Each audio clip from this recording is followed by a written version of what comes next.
Hello दोस्तों, welcome to YouTube my channel. मैं R K sir आज आपको हाई स्कूल की मैथ चैप्टर 1 का दूसरा क्वेश्चन पढ़ाने चल रहा हूं। बच्चों, उसको पढ़ने से पहले आपको कुछ बातें जाननी चाहिए, जैसे प्राकृतिक संख्या क्या है या इसे नेचुरल नंबर कहते हैं। तो बच्चों, प्राकृतिक संख्याएं किससे कहते हैं? जिन संख्याओं से गणना की जाती हैं उन्हें प्राकृतिक संख्या कहते हैं। अर्थात जिन संख्याओं को हम गिनती में प्रयोग करते हैं उन्हें हम क्या कहते हैं? प्राकृतिक संख्याएं। इसे हम n से लिखते हैं, जैसे 1 2 3 4 5 डॉट डॉट इन्फिनिटिव। तो इसे हम क्या कहते हैं बच्चों? प्राकृतिक संख्या। अब दूसरा क्या है बच्चों? पूर्ण संख्या, या इसे हम होल नंबर भी कहते हैं। यदि प्राकृतिक संख्याओं के साथ शून्य को भी सम्मिलित कर दिया जाए तो वे संख्याएं पूर्ण संख्याएं कहलाती हैं। बच्चों, सिर्फ हम क्या करते हैं, जो हमारी प्राकृतिक संख्या होती है इसी में हम जीरो ऐड कर देते हैं तो हमारा पूर्ण संख्याएं बन जाती हैं। जैसे 0 1 2 3 4 डॉट डॉट इन्फिनिटिव। अगली संख्या क्या है बेटा? पूर्णांक। पूर्णांक क्या होती है? पूर्णांक या इंटीजर। तो बच्चों, सभी पूर्ण संख्याएं तथा ऋणात्मक संख्याएं पूर्णांक कहलाती हैं। सभी प्राकृतिक संख्याएं धन पूर्णांक तथा ऋणात्मक संख्याएं ऋण पूर्णांक कहलाती हैं। जैसे बच्चों, मान लेते हैं ये 0 है, 0 से +1 +2 +3 +4 डॉट डॉट इन्फिनिटिव। इन संख्याओं को हम धन पूर्णांक कहते हैं। -1 -2 -3 -4 इन संख्याओं को हम ऋण पूर्णांक कहते हैं। इस पूरे समूह को हम क्या कहते हैं? पूर्णांक कहते हैं। बच्चों, देखा जाए तो इसमें प्राकृतिक संख्याएं भी हैं, पूर्ण संख्याएं भी हैं और नेगेटिव मार्क भी है, इसलिए इसे हम क्या कहते हैं? पूर्णांक संख्याएं कहते हैं। बच्चों, अगली संख्याएं क्या हैं? परिमेय संख्याएं, या इसे क्या कहते हैं? Rational number. तो वे सभी संख्याएं जिन्हें P/Q के रूप में व्यक्त किया जा सकता है, जिन्हें परिमेय संख्याएं कहते हैं, जहां Q does not equal to 0। जैसे 0 3 -3/4 8/3 इन्फिनिटिव।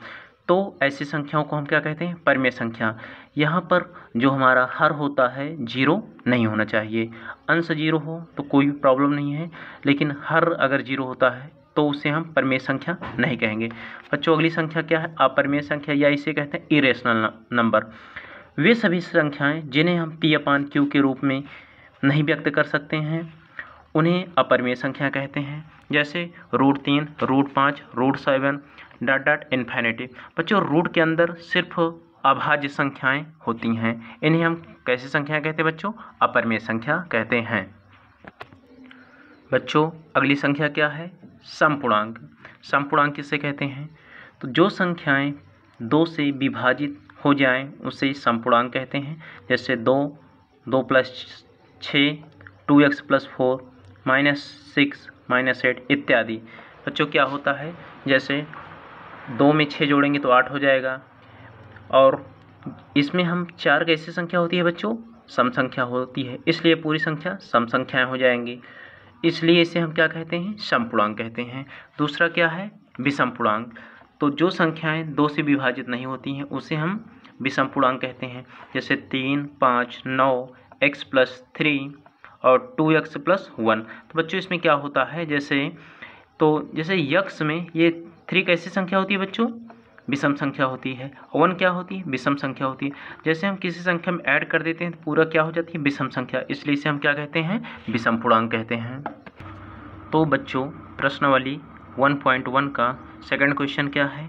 दर्शाइए कि कोई भी धनात्मक विषम पूर्णांक 6q + 1 6q + 3 6q + 5 के रूप में होता है, जहां q एक पूर्णांक संख्या होती है। तो आइए बच्चों, देखते हैं कैसे क्वेश्चन को हम लगाते हैं। तो माना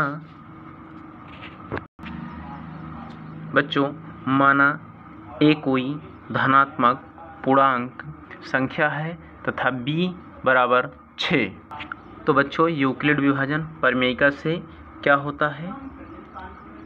a = 6q + r, जहाँ q ≥ 0 और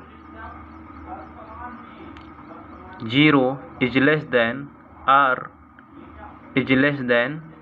6, अर्थात r की वैल्यू या तो 0 के बराबर होगी, या 0 से बड़ी होगी, या 6 के छोटी होगी। अर्थात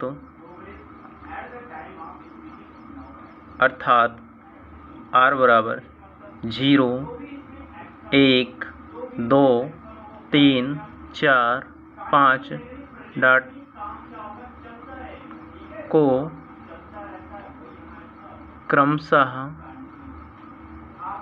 a equal to 6q plus r में रखने पर, तो बच्चों सर्वप्रथम r बराबर हम 0 रखेंगे।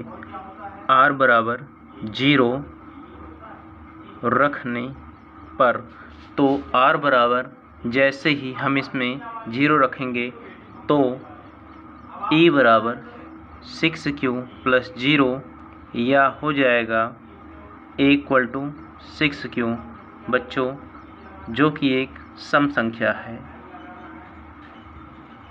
जो कि एक सम संख्या है। इसी प्रकार r बराबर हम 1 रखते हैं, या r बराबर 1 रखने पर, तो बच्चों जैसे ही r बराबर 1 रखेंगे तो हमको क्या मिल जाएगा, e बराबर 6q प्लस 1, जो कि एक विषम संख्या है। बच्चों विषम संख्या क्यों है? क्योंकि 1 क्या होती है, एक विषम संख्या होती है। जब इसमें हम ऐड करते हैं तो कैसी संख्या हो जाती है, विषम संख्या हो जाती है। या r बराबर 2 रखने पर, तो बच्चों जैसे हम 2 रखेंगे तो क्या हो जाएगा, e बराबर 6q प्लस 2 हो जाएगा। तो बच्चों कैसी संख्या हो जाएगी, सम संख्या।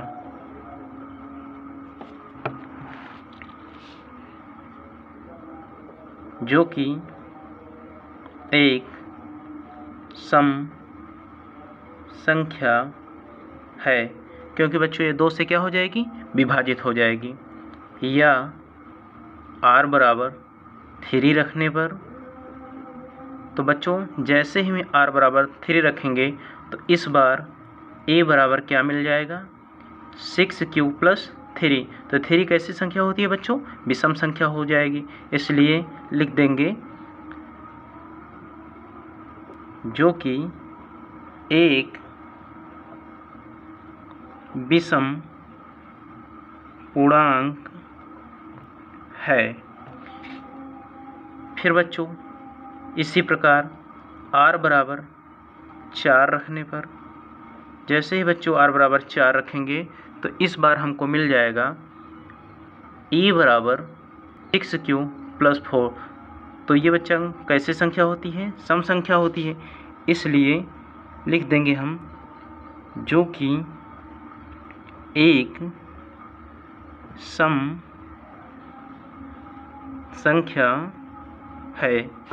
पुनः क्या करेंगे, इस बार r बराबर हम 5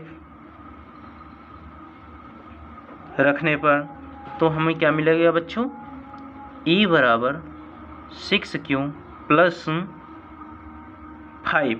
अब ये कैसी संख्या होती है, विषम संख्या।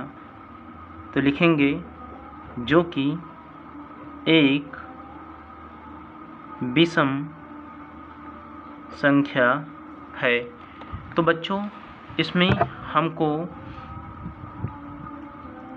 6q इक्वल टू 6q एक सम संख्या है, 6q प्लस 2 ये भी एक सम संख्या है, और 6q प्लस 4 ये भी कैसी संख्या है, एक सम संख्या होती है। तो बच्चों 6q प्लस 2, 6q प्लस 4 एक सम संख्या होगी, क्योंकि यह 2 से क्या है बच्चों, विभाज्य है।